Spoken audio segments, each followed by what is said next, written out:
Hello friends, उम्मीद है आप सब लोग सकुशल होंगे। हम लोग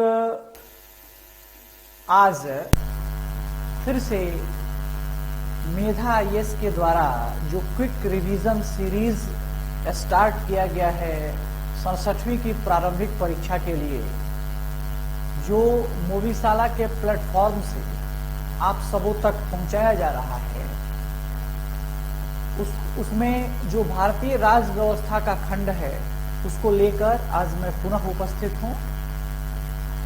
और इस भारतीय राज व्यवस्था के खंड में जो विगत 2-3 कक्षाओं में हमने बात आपसे की है, उसमें हमने इस बात पे चर्चा किया है कि जो भारत का संविधान है उसकी ऐतिहासिक पृष्ठभूमि क्या है, भारत के संविधान का जो निर्माण की प्रक्रिया है उसको थोड़ा सा हमने देखा है। और इस पे बात किया है कि भारत के संविधान को लेकर जो राष्ट्रीय आंदोलन के दौरान की गतिविधियां रहीं उसको भी थोड़ा हम लोगों ने जानने का प्रयास किया है, उसको भी समझने की कोशिश की है। आज थोड़ा सा हम अपने इस संविधान निर्माण की प्रक्रिया को आगे बढ़ाते हैं और आज जिस टॉपिक से हमारा ये चर्चा प्रारंभ हो रहा है वह टॉपिक है माउंटबेटन योजना।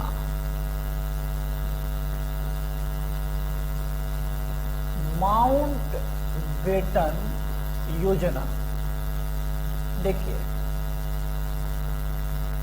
वेवेल के बाद भारत के राजनीतिक समस्याओं को हल करने, या एक तरह से ऐसा कहिए कि भारत के विभाजन को परिणति तक पहुंचाने के लिए लॉर्ड माउंटबेटन जो है वो भारत के गवर्नर जनरल बनकर आए। उन्होंने भारत के गवर्नर जनरल का पदभार जो है वो संभाल लिया। 20 फरवरी 1947 का एक तिथि है, 20 फरवरी 1947। इस 20 फरवरी 1943 को तत्कालीन प्रधानमंत्री एटली ने, क्लीमेंट एटली कहते हैं इनको, एटली ने ये घोषणा किया था कि भाई 30 जून 1948 के पहले, 30 जून 1948 के पहले भारत को स्वतंत्रता दे दी जाएगी, भारत को आजाद कर दिया जाएगा। यानी भारत से जो ब्रिटिश औपनिवेशिक सत्ता है उसको समाप्त कर दी जाएगी। और इसी योजना को फलीभूत करने के लिए लॉर्ड माउंटबेटन जो है वो गवर्नर जनरल बनकर भारत आए। जब लॉर्ड माउंटबेटन भारत के गवर्नर जनरल बनकर आए तो लॉर्ड माउंटबेटन ने भारत की तमाम परिस्थितियों का मूल्यांकन किया और मूल्यांकन करने के बाद 3 जून 1947 को उन्होंने एक योजना प्रस्तुत की और इस योजना को ही हम कहते हैं माउंटबेटन योजना, है ना। इस योजना को ही हम माउंटबेटन योजना के नाम से जानते हैं। इस माउंटबेटन योजना को हम डिकी बर्ड प्लान के नाम से भी जानते हैं, है ना। इसको डिकी बर्ड प्लान भी कहा जाता है। जैसे वेवेल योजना को ब्रेकडाउन योजना के नाम से जानते हैं, वैसे ही इस माउंटबेटन योजना को डिकी बर्ड प्लान के नाम से जाना जाता है। ये माउंटबेटन जब योजना आई तो इस माउंटबेटन योजना में भारत के विभाजन को स्वीकार कर लिया गया, है ना। भारत के विभाजन को मान लिया गया और स्पष्ट कर दिया गया कि भाई अब भारत की जो संविधान सभा चुनी गई है वह संविधान सभा जो भारत और पाकिस्तान की संविधान सभा के रूप में बंट जाएगी। भारत और पाकिस्तान के संविधान सभा के रूप में उसका विभाजन हो जाएगा। वह 2 देशों के लिए संविधान का निर्माण जो है वह करेगी। इसमें एक बात जरूर क्लियर कर दिया गया इस माउंटबेटन योजना में कि भाई एक संघ भारत बनेगा और दूसरा संघ पाकिस्तान बनेगा, है ना। लेकिन जिसको जो देशी रियासत थे उस समय, उन देशी रियासतों को यह स्वतंत्रता दी गई कि या तो वे भारत में शामिल हो जाएं या वो पाकिस्तान में शामिल हो जाएं, या वे देशी रियासत जो हैं वो स्वतंत्र भी रह सकते हैं। ये व्यवस्था इस माउंटबेटन योजना में भी की गई। हालांकि इसकी पुनरावृत्ति आपको भारत के स्वतंत्रता अधिनियम 1947 में भी मिलता है। 1947 में भी उसका इस तरह के प्रावधान आपको देखने को मिलेंगे। चलिए, तो इस तरह से ये माउंटबेटन योजना जो है वो 3 जून 1947 को भारत में पब्लिश की गई। भारत के विभाजन का प्लान एक तरह से कह सकते हैं इसको, जो रख दिया गया। माउंटबेटन योजना के बाद जो भारत में सबसे महत्वपूर्ण आपको चीज दिखेगा, वो एक चीज दिखेगा इस विभाजन के संदर्भ में। भारत का स्वतंत्रता अधिनियम 1947, है ना।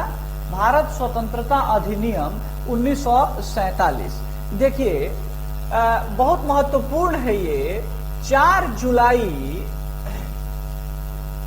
1947 को ब्रिटिश पार्लियामेंट में इस एक्ट बिल को पेश किया गया, इस बिल को रखा गया, और ये बिल जो है 18 जुलाई 1947 को पास हो गया। एक व्यक्ति है जिनका नाम है Norman D Palmer. Norman D Palmer कहते हैं कि ब्रिटिश संसद में शायद ही ऐसा कभी कुछ हुआ होगा जब इतना महत्वपूर्ण विधेयक इतने कम समय में पारित हो गया और उसको भारत में लागू कर दिया गया। यानी अब भारत को आजाद कर दिया गया और कहा गया इस स्वतंत्रता अधिनियम में कि भाई 15 अगस्त को भारत को स्वतंत्र कर दिया जाएगा और भारत के 2 हिस्से हो जाएंगे, एक भारत का संघ और दूसरा पाकिस्तान का संघ, है ना। तो दोनों एक समय में आजाद हो, ये थोड़ा सा गड़बड़ बात था। तो और कुछ उसमें कुछ ज्योतिष भी इसमें देखा गया था कि भाई कुछ ज्योतिष लोगों से जब ये बात करी गई कि भाई 14 तारीख तो पाकिस्तान का आजादी का डेट हो गया, है ना। 14 अगस्त जो है वो पाकिस्तान इस दिन आजाद हो रहा है, तो भारत 15 अगस्त को हो। तो ज्योतिष लोगों ने, कई लोगों ने कहा कि भाई 15 अगस्त जो है वो अच्छा दिन नहीं है, इसीलिए आधी रात को ये समय चुना गया था, है ना। और उसी समय नियति के साथ मिलन का जो पंडित जवाहरलाल नेहरू का भाषण था वो इसी समय आधी रात को भाषण हुआ था और भारत को इसी समय स्वतंत्रता मिली थी, भारत को इसी समय आजादी मिली थी, है ना।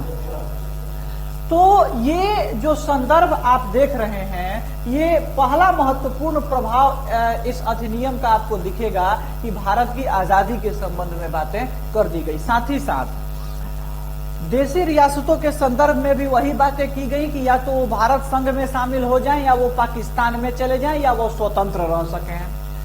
एक और महत्वपूर्ण काम इसमें किया गया, इसमें 2 सीमा आयोग बनाया गया, है ना। 2 सीमा आयोग का गठन करने की बात जो है वो कही गई। ये 2 सीमा आयोग कहाँ के, तो एक बंगाल सीमा आयोग, दूसरा पंजाब सीमा आयोग, है ना। ये 2 सीमा आयोग बनाए गए और ये बंगाल या पंजाब दोनों के सीमा आयोग के अध्यक्ष जो हैं वो रेडक्लिफ को बनाया गया, है ना।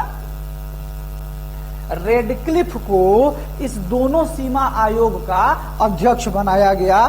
दोनों सीमा आयोग का चेयरपर्सन बनाए गए रेडक्लिफ। सर रेडक्लिफ के नेतृत्व में सीमा का निर्धारण हुआ।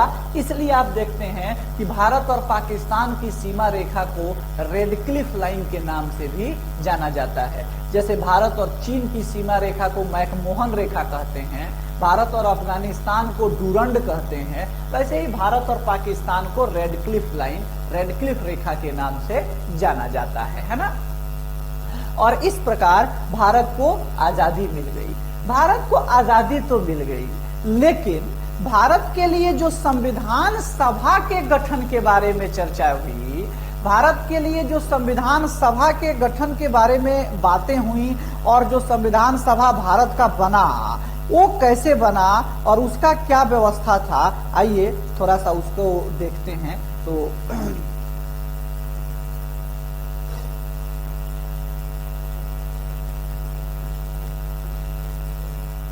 भारतीय संविधान सभा का गठन और कार्यक्रम।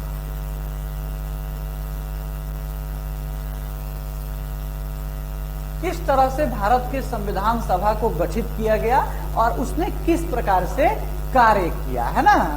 तो अब देखिए,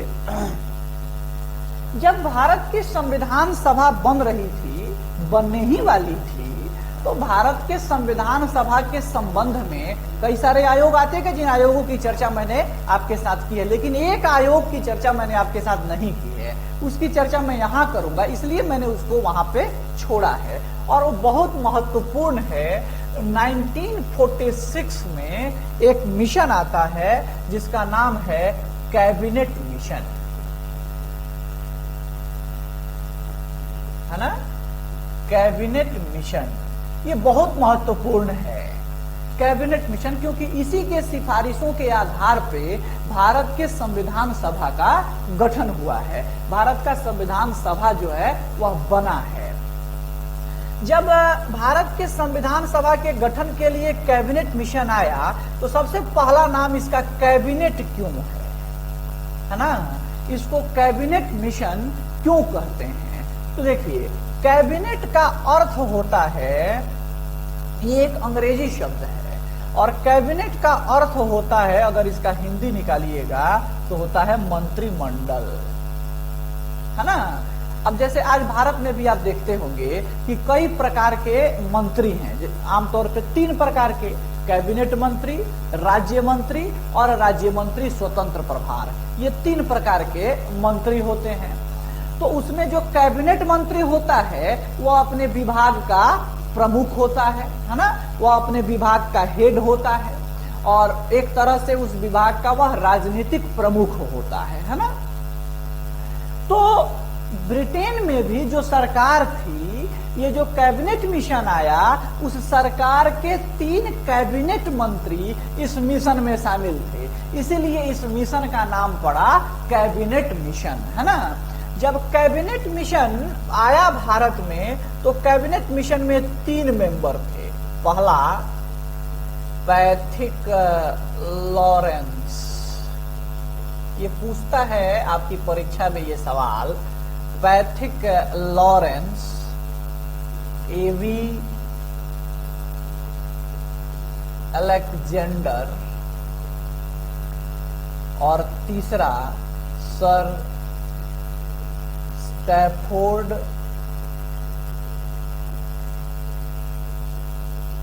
क्रिप्स। ये 3 लोगों का समूह जो था इस कैबिनेट मिशन में था।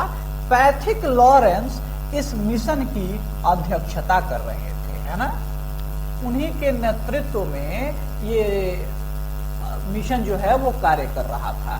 पैथिक लॉरेंस की अध्यक्षता में जब यह मिशन भारत आया, तो उसने भारत में संविधान सभा के गठन के संबंध में प्रस्ताव रखे, है ना, प्रस्ताव दिया। क्या प्रस्ताव दिया? तो कैबिनेट मिशन योजना ने भारत के संविधान सभा के गठन के लिए जो प्रस्ताव दिया, इसने सबसे पहले कहा कि भाई भारत की जो संविधान सभा गठित होगी, है ना, उस संविधान सभा का चुनाव अप्रत्यक्ष ढंग से होगा। ये देखो बड़ा महत्वपूर्ण बात है ये। अप्रत्यक्ष ढंग से होगा संविधान सभा का चुनाव। 1938 में नेहरू ने ये कहा था कि भाई भारत की जो संविधान सभा बनेगी, भारत की जिस संविधान सभा का गठन किया जाएगा, वह संविधान सभा सार्वजनिक वयस्क मताधिकार के आधार पर चुनी जाएगी, है ना। यहाँ तो ये कह रहा है कि अप्रत्यक्ष ढंग से होगा, यानी इसमें जनता को भाग लेने का अधिकार नहीं होगा, जनता इसमें वोट नहीं करेगी। तो फिर वोट कौन करेगा? तो संविधान सभा ने कहा कि राज्य विधान परिषद के जो सदस्य हैं, राज्य विधान परिषद के जो सदस्य हैं वे लोग इसमें वोट करेंगे, है ना। ये लोग इसमें मतदान करेंगे, यानी ये लोग वोट करेंगे संविधान सभा के सदस्यों के लिए। जैसे आज देखिए राष्ट्रपति के चुनाव में वोट कौन करता है? विधानसभा के सदस्य। राज्यसभा के लिए वोट कौन करता है? विधानसभा के सदस्य। तो ये विधानसभा के सदस्यों को जनता चुनती है और ये लोग वोट करता है राष्ट्रपति या राज्यसभा के सदस्यों के लिए। तो राज्यसभा के सदस्यों का चुनाव या राष्ट्रपति का चुनाव कैसा चुनाव हुआ? अप्रत्यक्ष चुनाव हुआ। ठीक वैसे ही यहां भी व्यवस्था था कि इन सदस्यों को जनता चुनेगी, है ना, और ये चुनेंगे संविधान सभा के सदस्यों को, यानी जनता द्वारा अप्रत्यक्ष ढंग से चुनी हुई संविधान सभा का भारत में गठन होगा। क्योंकि भारत में उस समय दंगे, फसाद, अशांति का ऐसा वातावरण था जिस वातावरण में प्रत्यक्ष चुनाव करा पाना संभव नहीं था। तो कैबिनेट मिशन योजना ने इसीलिए उस समय का ये सबसे महत्वपूर्ण जो या सबसे बेहतरीन कह सकते हैं जो प्रपोजल था, वो उसने भारत के संविधान के संबंध में यहाँ रखा है ना।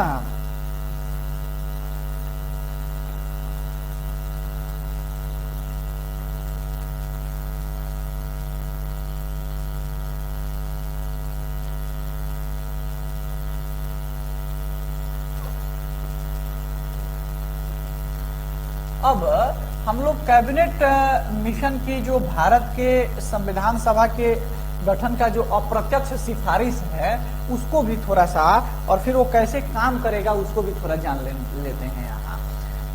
कैबिनेट मिशन योजना ने कहा कि भाई जो भारत में संविधान सभा की कुल क्षेत्र होंगे उनके 3 हिस्से होंगे, यानी 3 भाग होंगे। और वो 3 भाग कैसे कैसे होंगे? तो एक सामान्य वर्ग के लिए होगा, दूसरा सिखों के लिए होगा, और तीसरा मुसलमानों के लिए होगा, है ना। ये 3 भाग में सीटें जो होगी वो डिवाइड करी जाएगी, है ना। 3 भाग में इन सीटों का विभाजन होगा। तो जो ये 3 भाग में ये सीटें बटेंगी, उन सीटों की क्या स्थिति होगी या कितनी कितनी सीटें किसको किसको दी जाएंगी, तो उसको एक क्षेत्र बांटा गया कि भाई ब्रिटिश भारत जो होगा उसको 292 सीटें दी गई,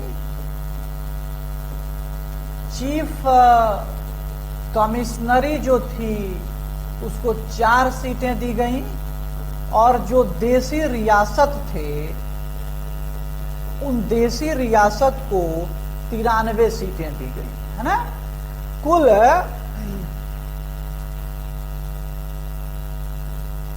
389 क्षेत्रों में संविधान सभा का गठन की बात करी गई कि कुल 389 सीटें जो होगी वो भारत की संविधान सभा में बनेगी। अब आप देखो यहाँ कि भाई इसमें भी थोड़ा अंतर है। अब ये जो चीफ कमिश्नरी और ब्रिटिश भारत के बारे में बात कहा गया, तो कहा गया कि यहाँ निर्वाचन होगा, यानी यहाँ की लोग जो हैं वो जो विधान परिषद के सदस्यों को चुने हैं वे लोग मिलकर और इन क्षेत्रों में निर्वाचन कार्य करेंगे। यानी 296 सीटों के लिए निर्वाचन की व्यवस्था कर दी गई है ना। जबकि देशी रियासतों के संदर्भ में कहा गया कि यहाँ मनोनयन होगा, यहाँ नॉमिनेशन होगा, है ना। कुल मिला के कह सकते हैं कि भाई भारत की संविधान सभा आंशिक निर्वाचित और आंशिक मनोनीत सभा थी। अर्थात यहाँ जो देशी रियासत के राजा थे उनको ये अधिकार दिया गया कि आप अपने यहाँ से जिस व्यक्ति को भी नामित कर दीजिएगा वह संविधान सभा का सदस्य बन जाएगा, वह संविधान सभा का मेंबर हो जाएगा। तो देशी रियासतों में मनोनयन की प्रक्रिया अपनाई गई और ब्रिटिश भारत और चीफ कमिश्नरी में निर्वाचन की प्रक्रिया को शुरू किया गया। इसको सिफारिश कैबिनेट मिशन योजना के माध्यम से दिया गया। अब ये जब सिफारिश आ गई तो इन सिफारिशों के आधार पर जुलाई और अगस्त के महीने में, जुलाई और अगस्त 1946 में संविधान सभा के लिए निर्वाचन की प्रक्रिया जो है वो संपन्न हुई, है ना। निर्वाचन हुआ। जैसा कि आप जानते हैं कि इन 296 सीटों के लिए निर्वाचन होना था। 296 जो सीट थे इसके लिए निर्वाचन की प्रक्रिया पूरी होनी थी। तो अब इस सीटों के लिए निर्वाचन की प्रक्रिया शुरू हुई, निर्वाचन हुआ।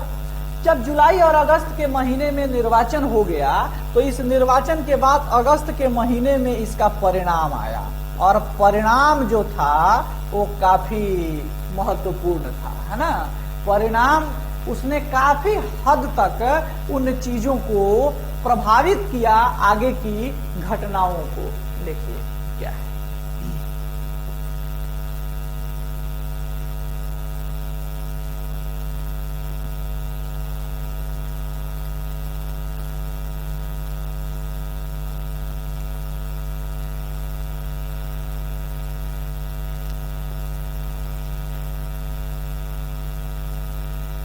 जब परिणाम आया इसका तो उस समय कांग्रेस सबसे बड़ी पार्टी थी। कांग्रेस को 208 सीटें मिली आउट ऑफ 296। मुस्लिम लीग जो थी उस मुस्लिम लीग को 73 सीट मिली और उसके बाद कुछ अदर्स थे जो 15 सीटें लेकर आए। इस अदर्स में कुछ इंडिपेंडेंट कैंडिडेट भी थे, कृषक प्रजा पार्टी, हिंदू महासभा, कुछ वामपंथी पार्टियां, इस तरह से इसमें शामिल थे। ये सभी 15 लेकर आए। तो अब देखो यहाँ आप स्पष्ट देखते हो कि कांग्रेस को कितनी अधिक मात्रा में सीटें मिली, है ना। जब कांग्रेस को इतनी अधिक मात्रा में सीटें मिली, अब मुस्लिम लीग को लगा कि अरे अब तो कांग्रेस ऐसे भी हमारी बात नहीं मानती है और अब तो संविधान सभा में भी उसका बहुतायत है, उसका बहुमत है। नतीजा संविधान में भी हमारे हितों के अनुरूप जो है वो कार्य हो नहीं पाएगा। अब मुस्लिम लीग ने जो 2 सितंबर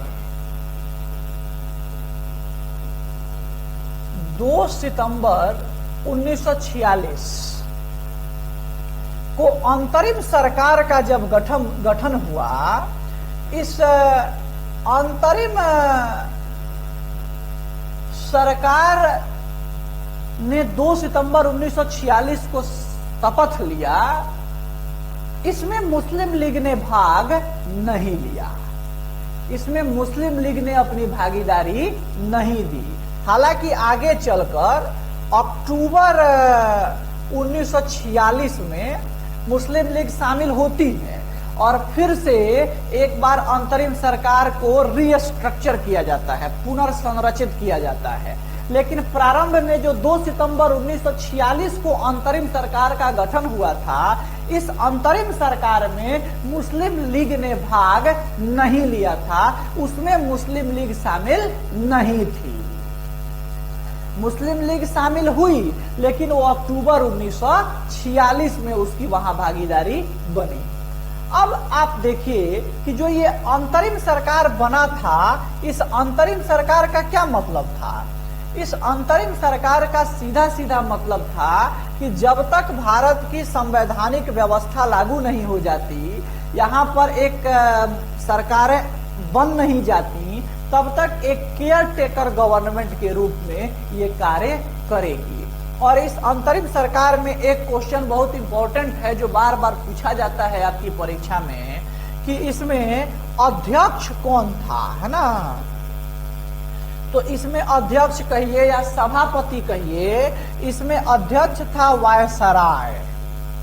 उस समय वायसराय लॉर्ड माउंट बेटन। और इसमें एक जो क्वेश्चन बड़ा इंपॉर्टेंट है जो बार बार पूछा जाता है, वो पूछा जाता है कि इसमें पंडित नेहरू को कौन सा पद दिया गया? तो पंडित नेहरू को इसमें उपाध्यक्ष या उपसभापति का पद उनको प्रदान किया गया था, है ना, पंडित नेहरू को। इस समय प्रधानमंत्री जैसा कोई पद निर्मित नहीं हुआ। हाँ, प्रधानमंत्री बनते हैं नेहरू जब भारत का स्वतंत्रता अधिनियम 1947 इस देश में लागू हो जाता है और भारत को आजादी मिल जाती है, तब नेहरू इस देश के प्रधानमंत्री के रूप में स्थापित होते हैं। लेकिन इस अंतरिम सरकार में पंडित नेहरू को प्रधानमंत्री जैसा पद जो है वो प्रदान नहीं किया गया है ना, वो पद उन्हें नहीं दिया गया है। तो ये बहुत इंपॉर्टेंट है, ये ध्यान रखिएगा, क्योंकि ये क्वेश्चन जो है आपकी परीक्षा में आता रहता है कि पंडित नेहरू को इसमें कौन सा पद प्रदान किया गया, कौन सा पद दिया गया, है ना।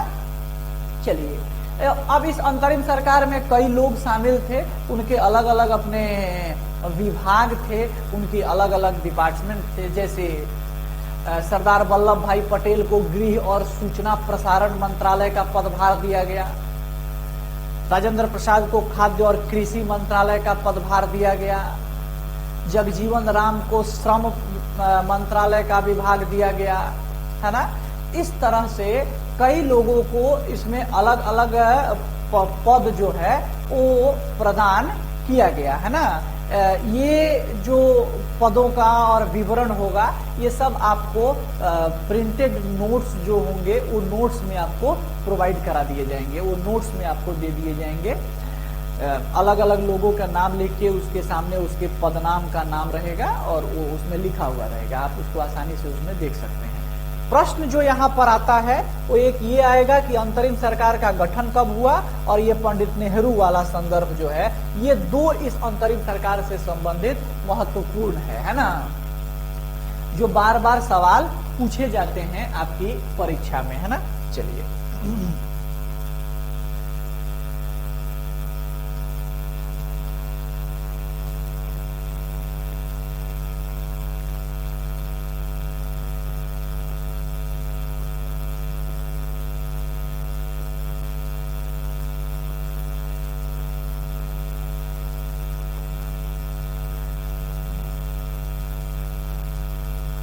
चलिए, तो अब हम लोगों को आगे की, अब संविधान सभा ने जिस तरह से अपना कार्य किया है ना, संविधान सभा का जो कार्यकरण रहा उसको भी थोड़ा सा हम लोग जान लें, है ना, उसको भी थोड़ा सा समझ लें कि जब संविधान सभा गठित हो गई तो उसने किस रूप में भारत में कार्य किया है ना, किस रूप में उसके कार्य की गतिविधियां रही हैं। तो संविधान सभा ने जब भारत में अपना कार्यकरण संपादित करना शुरू किया तो सबसे पहले संविधान सभा की एक बैठक होती है 9 दिसंबर 1946 को। ये संविधान सभा की प्रथम बैठक है जो 9 दिसंबर 1946 को संपन्न होती है। और जैसा कि हम जानते हैं कि भाई कोई सभा होगी तो उस सभा का एक अपना अध्यक्ष होगा और वही अध्यक्ष जो है वो उस सभा का संचालन करेगा। तो जब संविधान सभा की पहली बैठक हुई तो इस संविधान सभा ने अपना पहला अध्यक्ष चुना, तो वो पहला अस्थायी अध्यक्ष चुना, है ना। अस्थाई अध्यक्ष इस समय चुना गया और इस अस्थाई अध्यक्ष के रूप में डॉक्टर सच्चिदानंद सिन्हा को अपॉइंट किया गया। देखिए, डॉक्टर सच्चिदानंद सिन्हा सभा के सबसे बुजुर्ग सदस्य थे और जब फ्रांस की संविधान सभा बनी थी तो फ्रांस की संविधान सभा में भी वहां के जो सबसे बुजुर्ग सदस्य थे उनको वहां का अध्यक्ष बनाया गया था। तो हमारे यहाँ भी ये जो परंपरा थी, सच्चिदानंद सिन्हा जो सबसे बुजुर्ग सदस्य के रूप में थे उनको अध्यक्ष बनाने का, यह प्रेरणा हमें फ्रांस से ही मिली है ना। ये हम फ्रांस से प्रेरित होके ही इनको अध्यक्ष के रूप में बनाए हैं।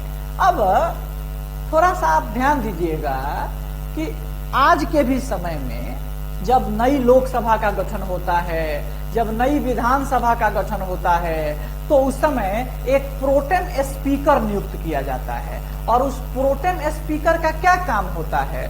प्रोटेम स्पीकर का दो काम होता है। पहला, नवनिर्वाचित सदस्यों को शपथ दिलाना, है ना। और दूसरा क्या होता है? नवनिर्वाचित सदस्यों को शपथ दिलाना और दूसरा इनका काम है अस्थाई अध्यक्ष का चुनाव करवा देना, है ना। ठीक यही दोनों काम इनका भी था, इस अस्थाई अध्यक्ष का। तो जो नवनिर्वाचित सदस्य थे संविधान सभा के, उनको ओथ दिला देना और अस्थाई अध्यक्ष का चुनाव करवा देना। 9 दिसंबर 1946 के बाद जो एक अगली महत्वपूर्ण तिथि है, वो तिथि है 11 दिसंबर 1946। और 11 दिसंबर 1946 को सभा ने अपना अस्थाई अध्यक्ष चुन लिया, डॉक्टर राजेंद्र प्रसाद को। डॉक्टर राजेंद्र प्रसाद को 11 दिसंबर 1946 को संविधान सभा ने अस्थाई अध्यक्ष के रूप में निर्वाचित कर लिया, चुन लिया अस्थाई अध्यक्ष के रूप में। जब 11 दिसंबर 1946 को डॉक्टर राजेंद्र प्रसाद सभा के अस्थाई अध्यक्ष चुन लिए गए, तब संविधान सभा ने अपना कार्य करना शुरू किया। एक और महत्वपूर्ण तिथि इस संदर्भ में है 13 दिसंबर 1946।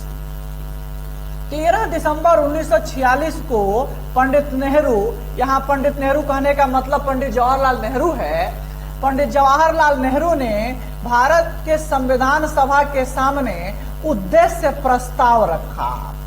ये उद्देश्य प्रस्ताव ऑब्जेक्टिव रिजोल्यूशन, ये क्या है ऑब्जेक्टिव रिजोल्यूशन? उद्देश्य प्रस्ताव का क्या मतलब है? तो देखिए, ये उद्देश्य प्रस्ताव का अर्थ है कि जो भावी संविधान होगा, उस संविधान की रूपरेखा क्या होगी, उस संविधान का ड्राफ्ट क्या होगा, वह संविधान कैसा होगा।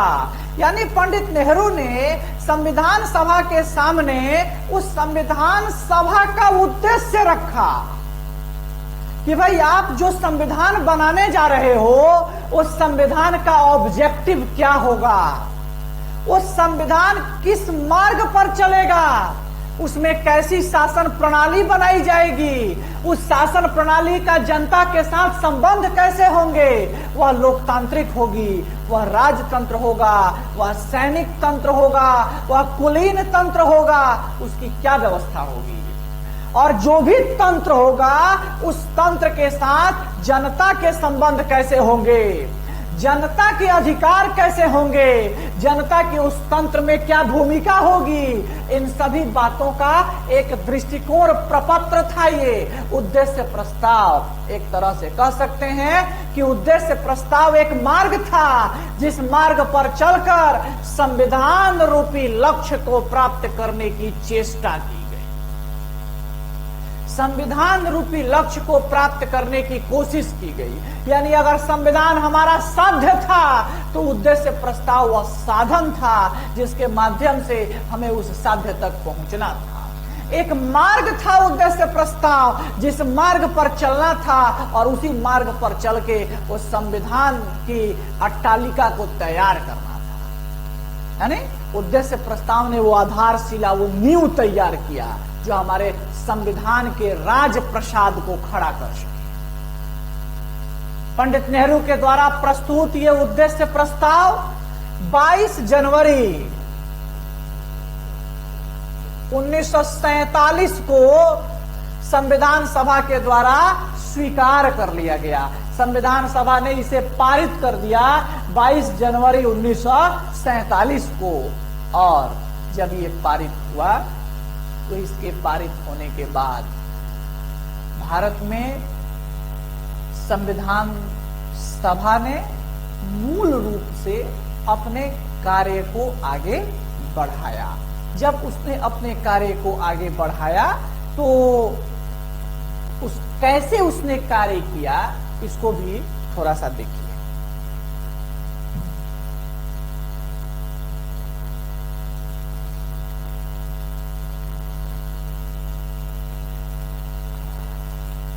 क्या है कि संविधान सभा ने जब कार्य करना शुरू किया तो संविधान सभा ने एक सिद्धांत अपनाया। वो सिद्धांत था कार्य विभाजन का सिद्धांत, है ना,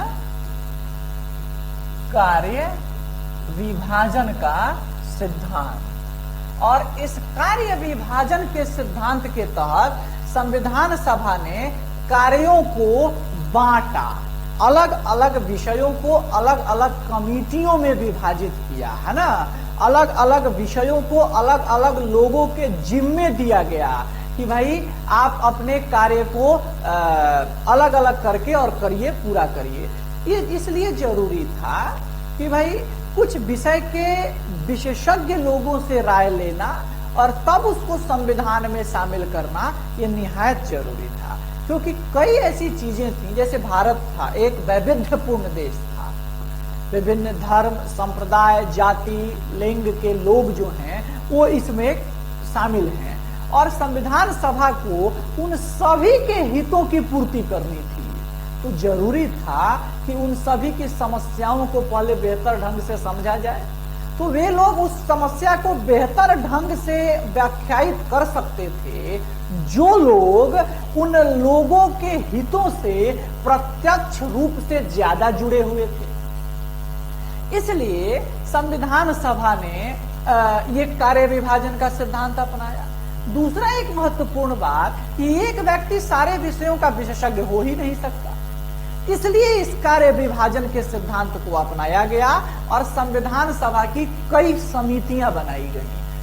दो प्रकार की समितियों का विभाजन आप कर सकते हो, एक तो संविधान सभा की बड़ी समिति, है ना, और एक संविधान सभा की छोटी समिति, है ना।